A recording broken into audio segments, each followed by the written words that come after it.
반갑습니다. 오늘 첫 번째 뉴스부터 상당히 흥미롭습니다. 디인포메이션에서 나온 기사인데 드디어 사이버 트럭의 캐소드에서도 건식 공정을 사용하는 배터리가 곧 본격적으로 활용된다는 뉴스가 확인이 되었습니다. 일단 테슬라의 완전체 건식 공정 같은 경우 기술적으로는 작년에 벌써 확인이 되었습니다. 지금 보시는 게 사이버트럭 공식 계정인데 이 게시글이 올라온 지가 2024년 8월 2일이었습니다. 이 사진에서 확인했던 게 완전체 건식 공정으로 만들어진 4680 배터리를 사용하여 만든 사이버트럭입니다. 이 당시만 하더라도 프로토타입의 완전체 건식 공정 4680으로 사이버트럭을 만들 수 있었지만 대량 생산은 시작하지 않은 단계였습니다. 이 대량 생산이 곧 올해 시작될 수 있다는 소식이 확인된 것입니다. 배터리 같은 경우 테슬라의 전체 계획을 보게 된다면 아주 중요한 단계에 돌입하고 있습니다.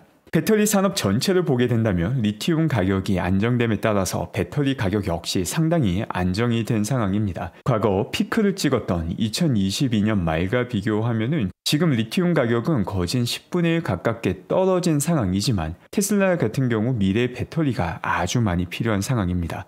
테슬라가 미래의 배터리가 많이 필요한 이유가 테슬라가 새롭게 만들고 있는 산업 자체가 배터리를 기반하기 때문에 미래 배터리 수요를 테슬라 자체에서 만들고 있기 때문입니다. 전기차만 하더라도 저가형 모델과 로보택시가 나오게 된다면 지금보다 몇 배 이상의 전기차 수요가 발생하게 되며 여기에 대응하는 배터리 수요가 필요합니다. 또 동시에 현재 AI와 관련해서 데이터 센터 혹은 AI 인프라 수요가 아주 높은데 여기에도 배터리 저장 장치가 필요합니다. 과거 일론 머스크는 AI 인프라를 설명하면서 대규모의 오케스트라와 같다라고 표현하기도 하였습니다. AI 트레이닝을 할 때 필요한 엄청난 양의 전력이 밀리세컨드 단위로 필요했다가 낮아졌다가 급격하게 요동을 치게 되는데 현재 우리가 가지고 있는 전력 인프라로는 이렇게 요동치는 AI 센터 전력 요구량을 감당할 수가 없습니다. 이를 감당하게 해주는 게 테슬라의 에너지 저장 장치입니다. 에너지 저장 장치가 AI 인프라에도 필요하고 미래 에너지 수요를 감당하기 위해서도 필요하며 신재생 에너지뿐만 아니라 기존의 석탄 기반 에너지 전력 발전소에도 필요하다라는 점을 보게 되면 전기차, 에너지 저장 장치 이 둘만으로도 미래 테슬라에서 필요한 배터리량은 크게 증가하게 됩니다. 그리고 여기에 대비하는 하나의 과정으로서 테슬라는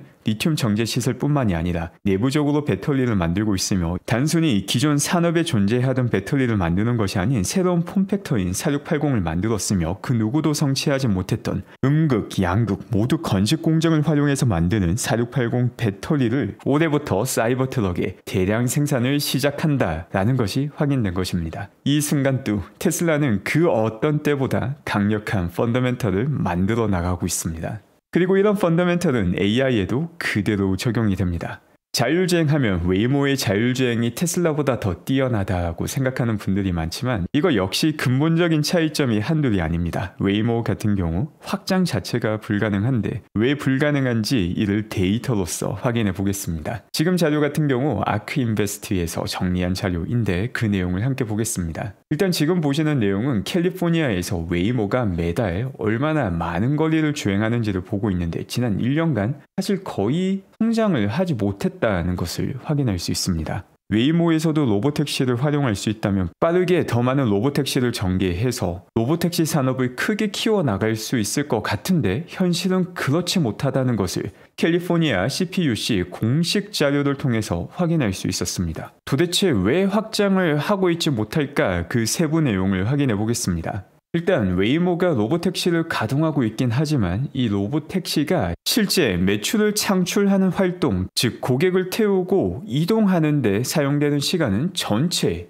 25%가 되지 않는다는 것을 확인할 수 있습니다. 대부분의 시간은 대기하거나 혹은 이리저리 다니는 데 허비하고 있다는 의미가 됩니다. 바로 그 내용을 확인할 수 있는 자료가 이 Dead Head Mile이라는 자료입니다. 승객을 태우고 있지 않은 상황에서 주행을 하고 있는 비율을 나타내고 있는데 이 비율이 50%가 넘어갑니다. 상당히 많은 시간 의미 없이 그냥 다니고 있다는 걸 확인할 수 있죠. 비슷하게 실제 승객을 태우고 있지 않은 상황에서 승객을 태우기 위해서 대기하는 시간을 보게 되면 전체 시간의 거의 60%에 달하는 것을 볼 수 있습니다. 지금 이 데이터 자체가 웨이모가 가지고 있는 본연적인 한계를 잘 보여줍니다. 웨이모 같은 경우 테슬라처럼 모든 상황에서, 모든 국가에서, 모든 지역에서 자율주행을 할 수 있는 것이 아니라 완벽하게 준비가 된 곳에 저속으로 운행하는 전략을 취했습니다. 그 결과가 지금 보시는 표입니다. 사고가 발생하기까지 평균적으로 얼마나 주행하냐인데, 이 주행거리가 점점 더 높아지면 높아질수록 사고 빈도가 줄어든다는 의미가 되는데, 지난 1년을 보게 되면 지금 이 차트 같은 경우 단위가 1000인지 표시가 되어 있지 않은데,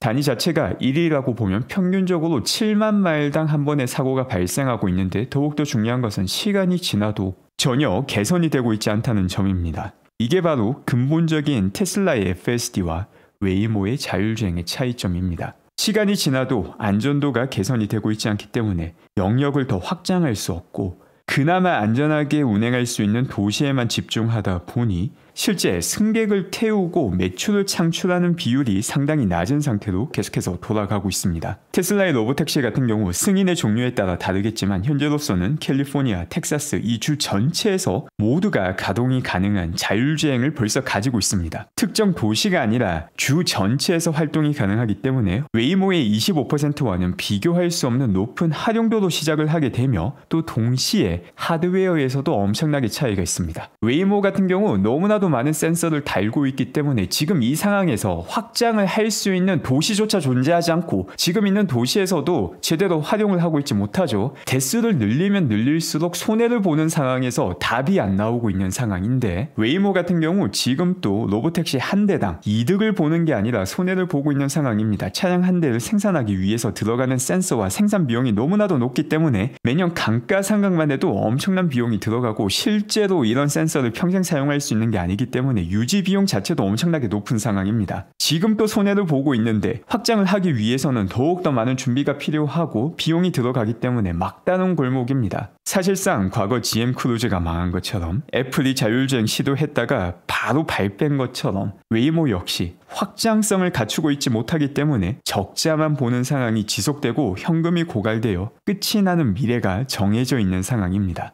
큰 그림에서 자율주행 프레임워크가 어떻게 만들어지는지를 이해하게 된다면 이는 불확실한 미래가 아니라 일어날 수밖에 없는 미래라는 것을 볼 수 있게 됩니다. 그리고 얼마 전 상당히 큰 논란을 일으켰던 마크 로보의 테슬라 자율주행 테스트. 테슬라 커뮤니티에서 이 마크 로보가 만들었던 상황을 똑같이 재현하는 테스트를 진행하였습니다. 그리고 그 결과가 상당히 흥미롭습니다. 일단 이 테스트 같은 경우 2대의 차량으로 진행을 하게 됩니다. 첫 번째 차량은 모델 Y고 두 번째 차량은 사이버트럭 FSD입니다. 먼저 이 테스트에 사용된 첫 번째 차량 같은 경우 FSD 버전 12를 활용하고 있습니다. 이 차량에 장착되어 있는 하드웨어 버전까지는 확인하지 못했는데 아마 하드웨어 3가 사용된 게 아닌가 생각이 됩니다. 모델 Y 같은 경우 마크 로보가 만든 것과 상당히 유사한 환경에서 테스트를 진행했을 때 마지막 벽을 인식하지 못하고 사용자가 브레이크를 밟는 모습을 보여줍니다. 여기까지만 본다면 마크 로보의 테스트와 똑같은 결과가 나오는 것처럼 보이기도 합니다. 앞에 벽 같은 경우 조금 멀리서는 확인하지 못하고 아주 가까이 갔을 때만 실제 벽이 존재한다는 것을 FSD 버전 12를 사용하는 모델 Y에서 확인할 수 있습니다. 모델 Y 같은 경우 벽 아주 가까이 가야지만 이를 인식하였는데, 사이버 트럭 같은 경우 다른 결과를 보여줍니다. 사이버 트럭 같은 경우 AI 4.0 칩이 탑재되어 있으며 FSD 버전 역시 13입니다. 그리고 이번에는 운전자가 손을 대지 않았음에도 불구하고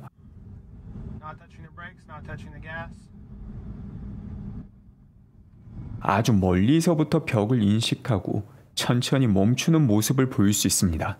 여기서 중요한 점은 사이버 트럭 역시 카메라만 활용함에도 불구하고 전혀 문제가 없었다는 점입니다. 앞서 봤던 모델 Y 같은 경우 마크 로보와 똑같은 결과값이 나와서 조금 아쉽지만 비전만으로도 이런 벽을 그대로 인식할 수 있다는 것을 사이버 트럭이 증명해 주었습니다. 그럼 모델 Y는 왜 실패하고 사이버 트럭은 성공했을까? 여기에는 다양한 변수가 존재하기 때문에 하나를 특정하기는 쉽지가 않습니다. 일단 모델 Y와 사이버 트럭 같은 경우 플랫폼 자체가 다르고 차량 재원이 다르기 때문에 이런 벽을 인식하는 능력이 차이가 났을 가능성 분명 존재합니다. 혹은 하드웨어 칩의 버전이 3.0인가 4.0인가에 따라서 차이가 날 수도 있으며 FSD 버전 역시 12가 아니라 13이었기 때문에 여기서 차이가 날 수도 있습니다. 그런데 중요한 점은 라이다 없이 카메라만으로도 이런 벽까지 잘 인식하는 게 테슬라의 자율주행이다 라는 점이고, 바로 이런 일반성을 가지고 있기 때문에 웨이모와 테슬라의 미래 승자는 벌써 정해진 상태인 것입니다. 많은 센서를 가지고 있지 않기 때문에 훨씬 더 저렴한 비용에 대량 생산이 가능하고 특정 지역이 아니라 모든 곳에서 다양한 시나리오의 활용이 가능하기 때문에 확장성에서 비교가 되지 않으며 이게 결국 수익성의 차이를 가져오게 되는 것이죠.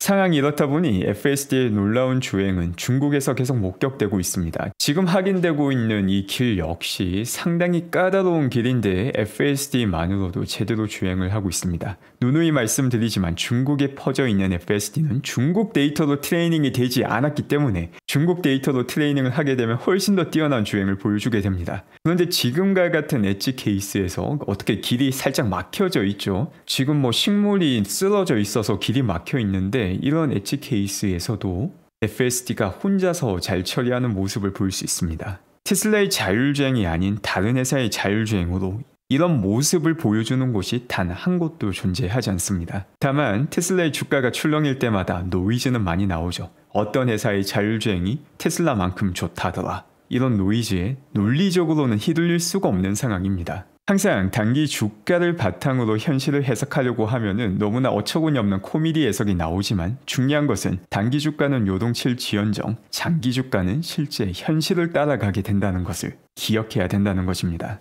그 밖에 기가 베를린의 현재 상황과 관련된 내용도 테슬라 라티를 통해서 확인할 수 있습니다.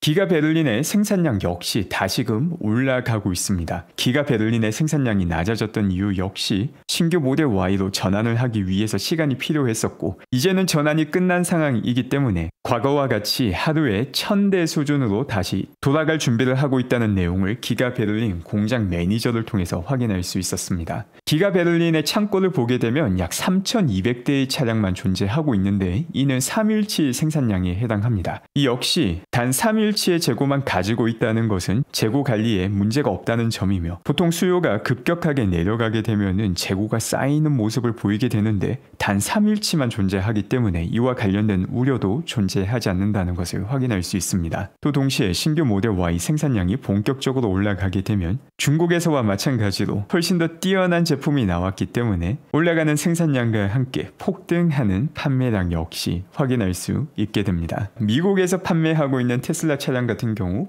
100% 미국에서 만들어집니다. 이에 비하면 GM은 52%, 스텔란티스는 57%, 포드는 77%입니다. 미국 사람들이 애국을 하고 싶다면 테슬라 차량을 사는 게 너무나도 당연합니다. 그럼에도 불구하고 어처구니 없는 일들이 많이 벌어지고 있습니다. 지금 이 영상 같은 경우 캐나다 영상인데 테슬라 차량을 키로 긁으며 고의적으로 기스를 내는 장면입니다. 그런데 어처구니 없게도 테슬라 센트리 모드를 통해서 누군지조차 파악이 되며 어떤 집으로 들어가는지조차 확인이 되었습니다.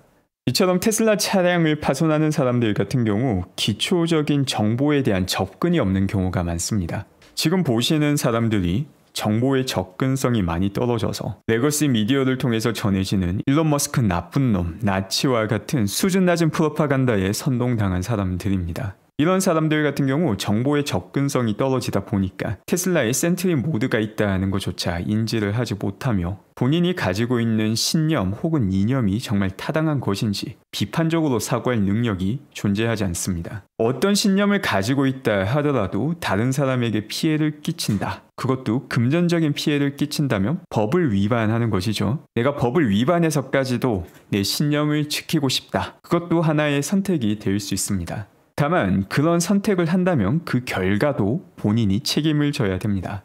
미국 같은 경우 테슬라 차량을 파손하는 사람들이 계속해서 확인이 되고 있는데 흥미롭게도 다들 머리 색깔이 범상치 않습니다. 그리고 남성인데 여성과 같은 모습을 하고 있는 경우도 상당히 많았습니다. 이 사람들 같은 경우 미국 법무부 장관이 발표하기로 이런 국내 테러에 가담하는 사람들, 본인의 신념을 지키기 위해서 다른 사람의 재산에 피해를 입힌 사람들 같은 경우 최소 징역 5년에서 20년까지 선고가 된다라고 밝혔습니다. 이처럼 다른 사람에게 피해를 입히며 테러를 자행하는 사람의 신념과 이념이 얼마나 깊이가 있는지는 모르겠지만 그 책임은 꼭 지시길 바랍니다. 여기에 대해서도 일론 머스크가 근본적인 차이점에 대해서 이야기를 하였습니다. 미국에서도 특정 기업을 반대로 불매운동이 많이 일어났습니다. 과거 타겟 같은 경우도 LGBTQ를 내세우며 다양한 무지개색 상품을 판매하였는데 소비자들은 단순히 그게 싫어서 불매를 하였습니다. 소비자가 원하는 것을 구매하는 것이기 때문에 특정 제품을 구매하지 않는 것은 소비자의 권리가 맞습니다. 그런데 현재 미국 극자에서 하고 있는 것은 단순한 불매가 아니라 다른 사람들에게 피해를 입히며 법을 어기고 있는 행동을 하고 있습니다. 여기에 근본적인 차이가 존재한다라고 일론 머스크가 일침을 날렸습니다. 이처럼 상식적으로 납득할 수 없는 행동이 목격되는 이유는 다양한 이유가 있겠지만 정치인들이 큰 역할을 하였습니다. 지금 보고 있는 이 팀 월즈 같은 경우 만에 하나 카말라 해리스가 미국 대통령이 되었다면 현재 부통령이 되었을 사람입니다. 이 사람이 뭐라고 하는지를 보게 되면 테슬라 주가 앱을 켜놓고 매일마다 확인을 하는데 주가가 내려가서 너무나도 기분이 좋다라는 이야기를 합니다. 이게 앞서 말했던 일론 머스크의 근본적인 차이점 혹은 클래스의 차이입니다. 특정 기업의 주가가 내려가는 걸 축하하고 있는 팀 월즈. 카말라 해리스가 대통령이 되었다면 미국의 부통령이 되었을 사람입니다. 그리고 이 사람이 축하하고 있는 기업은 민주당에서 중요시하는 친환경을 그 누구보다 앞장서서 현실로 바꾸고 있는 기업이며 또 동시에 모든 제품이 미국에서 만들어지고 있기 때문에 가장 많은 사람들에게 고용 기회를 주고 있는 기업이기도 합니다.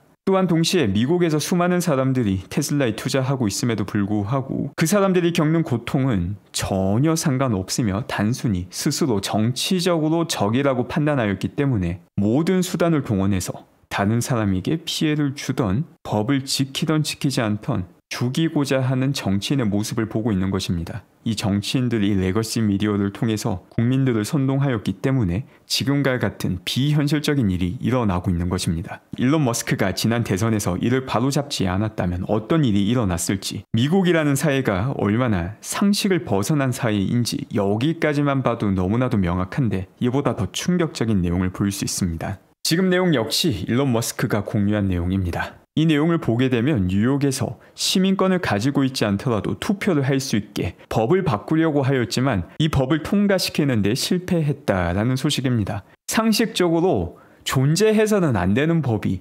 합법화되고자 시도를 했다라는 것 자체가 말이 되지 않죠. 만약 이번 대선에서 일론 머스크가 적극적으로 참여하지 않아서 카말라가 대통령이 되었다면 이 법은 통과되었을지도 모릅니다. 또한 중요한 점은 뉴욕과 캘리포니아에서는 투표할 때 신분증 확인이 여전히 금지되어 있습니다. 확인을 안 해도 된다가 아니라 확인하는 것 자체가 금지가 되어 있습니다. 얼마나 망가져 있는 상황인지, 이게 얼마나 상식에서 어긋난 일인지 생각해 볼 필요가 있습니다. 그리고 그처럼 상식에서 어긋난 현실이 실제로 뉴욕과 캘리포니아에서 일어나고 있다. 과거 민주당이 장악하고 있던 주에서 왜 이런 일이 일어나고 있는지 더욱더 많은 미국인들이 진지하게 고민을 하기 시작했습니다. 이 영상 역시 얼마나 참담한 현실이 미국에서 벌어지고 있는지 볼 수 있습니다.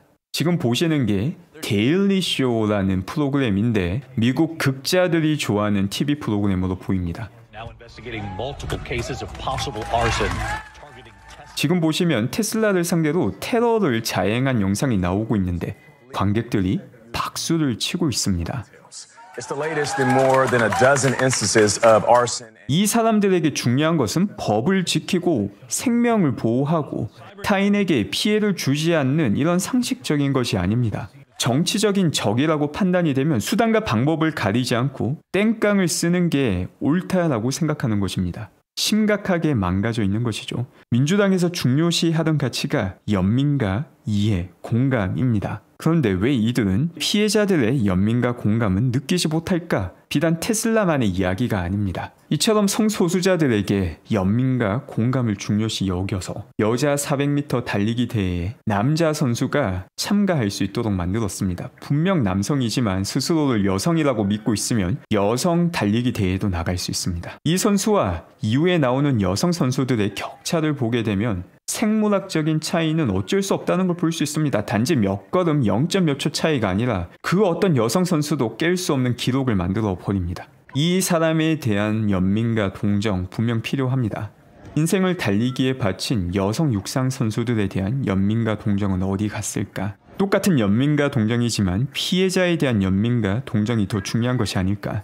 여기에 대한 답을 미국 사회는 찾아나가는 과정이고, 일론 머스크가 정치에 참여하지 않았다면 이런 질문을 던지는 것조차 금지가 되어 있던 게 미국 사회입니다. 테슬라에 대한 테러는 지금 또 이어지고 있지만 계속해서 더욱더 많은 사람들이 센트리 모드를 통해서 잡혀나가고 있습니다. 그리고 앞서 살펴봤듯이 5에서 20년이 구형되고 난 다음에야 정신을 차리고 스스로가 얼마나 멍청한 짓을 했는지, 자신이 가지고 있던 이념과 신념이 얼마나 얕은 프로파간더에 선동당했던 것인지를 깨닫게 되고 있습니다. 오늘 또 함께 해주신 분들 감사드리며 즐거운 하루 되시길 바랍니다.